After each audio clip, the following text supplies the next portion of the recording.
Hey STEM Rec, this is Miss Denisse. I am in the STEM room and we are going to do another at-home experiment. So today it's going to be a marble paper plate maze. So it's gonna be super fun. So let's just go ahead and get started. So first thing you need is a paper plate. Doesn't matter very much about what kind of paper plate, so just any sort of plate. And then you'll need some straws, or this is kind of where you can get creative, so you can use like a cotton ball or a Q-tip or some string, anything that you kind of want in your maze to do some sort of obstacle. You can kind of be creative there. Then you'll need some scissors. You'll also need some hot glue or tacky glue, and so because it's hot glue, you want to make sure you're doing this activity with an adult present. So make sure you have an adult before you start doing this activity. And then last is you just need a marble or a bouncy ball or just something that rolls so that you can have the marble and such kind of go through the maze. So that's pretty much all you need for this project. So I actually started one already, so you can kind of do what you want with this one. You can actually make an actual maze. So I put start, and I'll probably have an end somewhere on here. But basically what you'll do is you'll cut some straws. You can cut whatever length you want.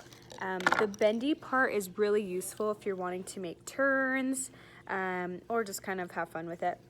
And if you're wanting to insert a straw into another straw, hopefully that makes sense, you can just cut a corner of it. I don't know if you can see that.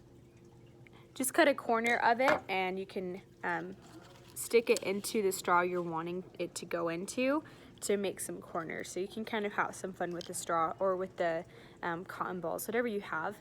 And so I found that if I'm wanting more pieces in there, I need to just cut them a bit smaller.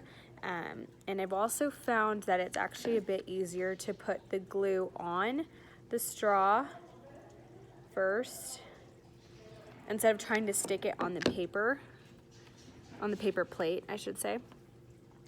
And so you can just kind of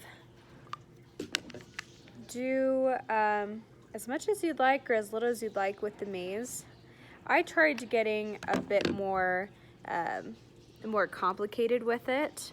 So I made some intricate corners, kind of some places that the marble could get stuck in. So you can kind of do whatever you're wanting to do with the maze. And so this is the final product. So this is just kind of what I started doing. But this was my final product right here. So I also used some watercolor just to paint around it. So you can do that, you don't have to. And so what you do is you just take the marble, and it might be a little hard to show you, but just let it go through your maze and kind of work your way around. Just kind of go through. I wonder if I can actually, let's try this. So you can kind of see it going through the different places in my maze.